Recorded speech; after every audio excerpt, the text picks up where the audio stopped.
when you actually get into Infosys, there are two different kind of batches which are divided there in the Masood training. Two sections they divided the whole training into. So one is the generic section where everybody will be taught in the same language, like for example software engineering, basics of programming and everything. Once you clear that interview round, that test, then there's a second thing which is they call it as a stream. So they assign people technologies. For example, I got a Java stream, and similarly they'll have mainframes or Python or something like that.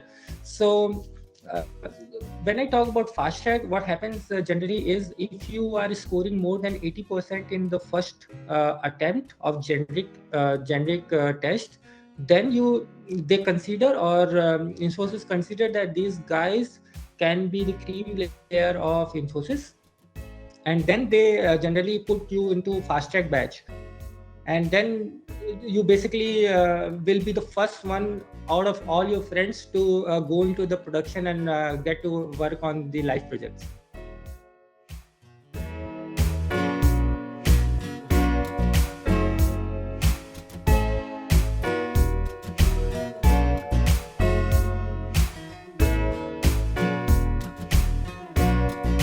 Hello job seekers, subscribe to our channel today to keep getting more guidance and tips on jobs, interviews and much more, and hit on the bell icon to keep getting regular updates.